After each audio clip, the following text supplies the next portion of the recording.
जय सिया राम।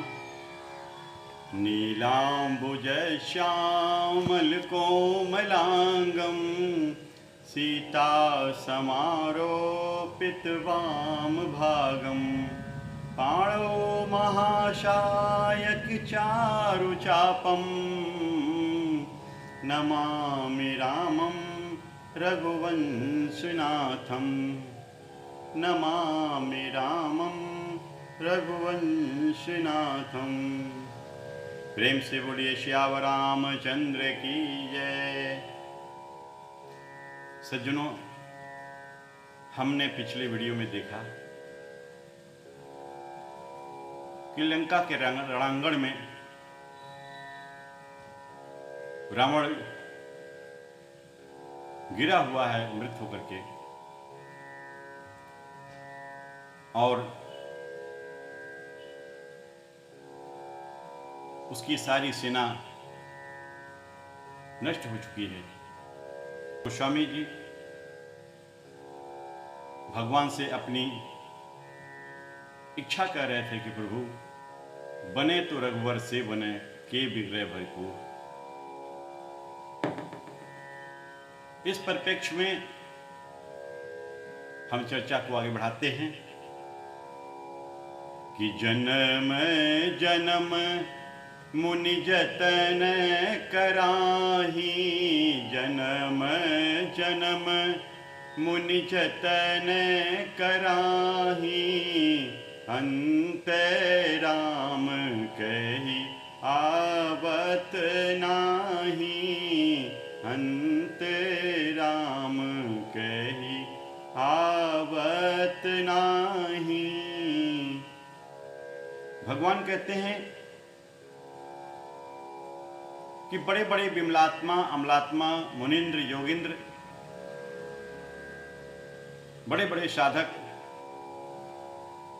जिनको जीवन के अंतिम समय में भगवान का नाम जिह्वा पर नहीं आता, लेकिन रावण जैसे निश्चर दानव, इनके जिह्वा पर अंत तक भगवान का नाम स्मरण रहता है। रावण कहता भी है, कहाँ राम रण हतो पचारी, राम कहाँ हैं, मैं उसे मार डालूंगा। वह मृत्यु को प्राप्त हो रहा है, लेकिन फिर भी उसके मुख से यही शब्द निकल रहा है, कहाँ राम रण हतो पचारी। इसका आशय यह है कि दैत्यों में जो द्वेष भाव है भगवान के प्रति, उसकी निरंतरता कितनी प्रबल है। शास्त्रों ने वैसे तो भगवान के प्रति 5 भाव बताए हैं: वात्सल्य भाव, शांत भाव, मधुर भाव, सख्य भाव और दास्य भाव। लेकिन ये 6वां भाव बैर भाव, ये कौन सा भाव है? इसे तो हम आप कोई भाव नहीं कर सकते, इसे कुभाव तो जरूर कर सकते हैं। लेकिन भगवान कहते हैं कि मेरी कृपा शास्त्र में यह बैर भाव भी है। अरे शिशुपाल भगवान श्री कृष्ण को 99 गालियां दी, जब 100वीं गाली दिया तो भगवान ने उसको अपना परम धाम दे दिया। कंस के साथ भी यही हुआ, कंस को भी भगवान ने अपना परम धाम दे दिया। क्यों? क्योंकि उसके अंदर निरंतरता थी, निरंतर भाव से भगवान का द्वेष पूर्वक जप करते थे, द्वेष पूर्वक स्मरण करते थे। हम आप न तो उतनी निरंतरता से भगवान को प्रेम ही करते हैं, न तो भगवान के प्रति उतना प्रबल राग ही है, न तो उतना प्रबल द्वेष ही है। अगर हम भगवान से किसी बात पर किसी कारण से नाराज भी हो जाते हैं कि हमारा अमुक काम नहीं हुआ, भगवान से रुष्ट हो जाते हैं, तो 1-2 दिन रुष्ट रहते हैं, फिर उसके बाद हम मान मनोबल करते हैं, भगवान से क्षमा मांगते हैं कि प्रभु मुझसे गलती हो गई, मेरे अपराधों को क्षमा करिए, मैंने आपको भला बुरा कहा।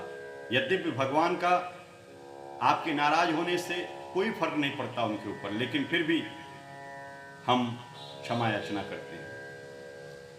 तो हमारे अंदर वह द्वेष की प्रबलता कहाँ है, बैर की प्रबलता कहाँ है? लेकिन राक्षस दृढ़ता पूर्वक भगवान से बैर करते हैं और निरंतर अंत समय तक भगवान का स्मरण करते हैं बैर भाव से। इसीलिए भगवान के कृपा शास्त्र में भगवान कृपा करके ऐसे दैत्यों के प्रति सहज कृपा उत्पन्न होती है जिससे उनको परम धाम मिल जाता है। इसका मतलब ये नहीं है कि हम भगवान से प्रेम करना छोड़ करके बैर भाव करना शुरू कर दें, क्योंकि हम चाहें भी तो बैर भाव नहीं कर सकते हैं जो बैर भाव रावण, शिशुपाल और कंस किया करते थे। तो भगवान की कृपा बहुत ही दुर्लभ भी है, सहज भी है। भगवान जिसको चाहें उस पर कृपा कर दें। ऐसो को उदार जग माही, बिनु सेवा जो द्रव्य दिन पर, राम सरिस को नाही। ऐसो को उदार जग माही। सज्जनों, भगवान की सेवा, भगवान की कृपा किसी पर भी हो सकती है। अगर भगवान को पाने का विधान है, उसकी एक नियमावली है, एक कायदे कानून है, एक योग्यता है, तो हम तो उस योग्यता को प्राप्त करने में शायद न प्रबल हो पाए।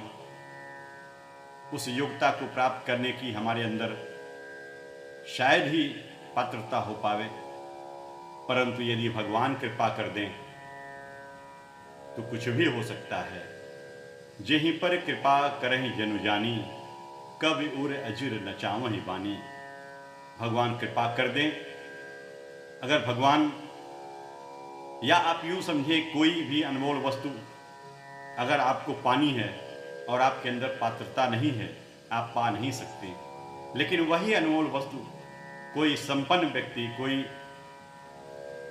सक्षम व्यक्ति अगर मुफ्त में बांट रहा हो और आपको या हमें मिल जाए, तो यह उस व्यक्ति की कृपा कही जाएगी। नहीं तो हमारे अंदर कहाँ पात्रता थी कि हम ऐसे अनमोल चीज़ों को प्राप्त कर सकते हैं। तो भगवान की कृपा हम सब पर बनी रहे।